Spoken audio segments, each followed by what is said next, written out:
Making a point.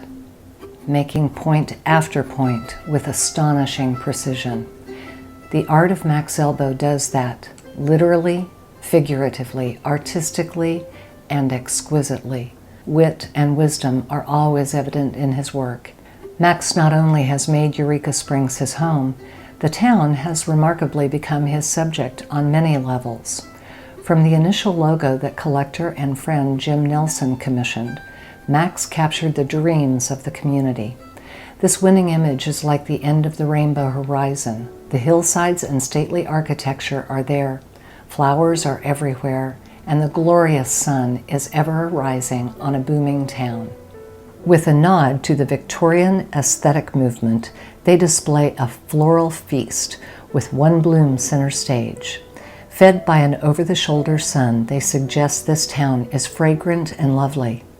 Advertising, yes, but the images were also irresistible. Beyond promotion, Max also recorded history, never more so than with his stellar depiction of the red schoolhouse that burned.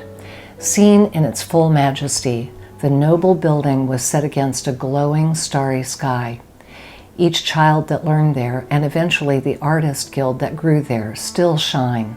Of all of Max's work, the most public and memorable were the seemingly endless variety of his posters. This May Fine Arts Festival one reflects what artists can do, add color and beauty to life. With their focus, others can appreciate the world in a new way. Nowhere is the talent of Max more evident than with his series of posters for the jazz festivals. The original logo was like the engine of a sleek train car, with the horn player riding on the wind. Jazz Festival number 5 was like a pink stop sign, so bold was its message. The red-hot trumpet player belting out all the way to the moon is excitement unleashed. Building on its past, the Jazz 7 posters showed year after year, each one adding excitement. The Bluegrass Festival poster was bold and honest. The tousled, not young man grasps the guitar and sings his heart out, indicating this music is down home where everyone lives. Moving uptown, the year 2000 brought the first classical music festival and a poster that brought size. Black and white piano keys said refinement against a William Morris background that whispered tradition. The moon smiled as it cast the most gracious light, knowing that richness would be heard. This poster, like so many, demonstrates what a master Max is with composition. Balance can be precarious, but never in his work. Playing On, the next year brought a glimpse of violin amidst Celtic patterns that wrapped around and embraced. Music is connected, the notes overlaying, blending to create sensational sounds. For years, the month of June in Eureka Springs has meant blues, and the original logo that would be used a number of times is exuberant. The sound ever starts with the man, with his very soul emanating outward, overtaking all. The colors explode, underscoring victory. The arms are triumphant, which is actually what the blues can do, take one past the dark places to peace. Music rang significantly because perhaps Max is also a guitar player. It must have always been the welcome accompaniment to art, or perhaps the contrast to the hours in a studio, actually thousands of hours at the drawing table.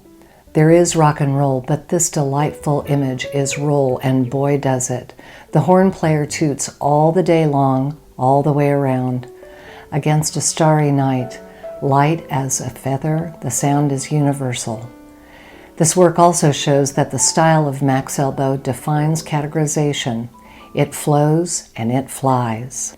And in the case of the Fall Art Show poster, it flew up and down with flames that ignite. Or in a tribute to fellow artist James Gale, whimsy flowed all around the pipe-smoking, bearded painter by giving him a grand-scaled tail. He fit right in the ocean called creation. Halloween brought the ultimate party, one of masquerade. With countless ribbons and loads of beads, the mask hides much, but not the glory of the night. On to Christmas, Aubrey Beardsley style, with a large hat and an Art Nouveau border full of ivy hearts and romance. And then there was the serious business stuff, except in Max's vision they became joyous. Caribe Cantina sports a background of tropical colors. The Cottage Inn promises lavish and bold. Quicksilver is ever shiny and sure, and the Benton Place Inn is an illuminated manuscript of a story one wants to live. His work interests and vision go far and wide. Take the glamour girls.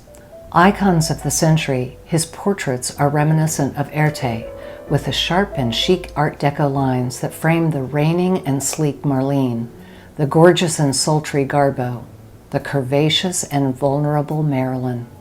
And power can go global, none more so than that of John Lennon. It captures a time called unforgettable. It is difficult to believe that Max Elbo has not always been in Eureka Springs, but hailing from Detroit, there was an art executed there that was also embraced. One example is the poster for David Bowie that illustrates the musician with an astute eye. Fashion is there, androgyny is there, and strength is really there. Another early work was the Canned Heat poster, where the psychedelic 60s explode. This Lucy in the Sky with Diamonds is orange and green. But fortunately, Eureka Springs found him, and gloriously, Max found Selena Parrish, who has gracefully championed his work and life for 25 years. Their wedding announcement begins with, "Once upon a time, in a field of luscious flowers, two trees intertwined, producing leaves that are all hearts." With Max, there is always the watchful eye, just as the kitty lurks under a wrap of letters that spell M-A-X. The artist Max Elbo has observed Eureka Springs and its people. Through his work, he has magnificently given back the town's grand spirit. Max Elbo is a humble, gentle man and the world's best graphic artist, period. Max Elbo, quietly and splendidly, has done that with his monumental body of work. That he has given generously time and again to Eureka Springs and her citizens is a hallmark of his character. The town has been truly blessed by his art, and indeed, his presence.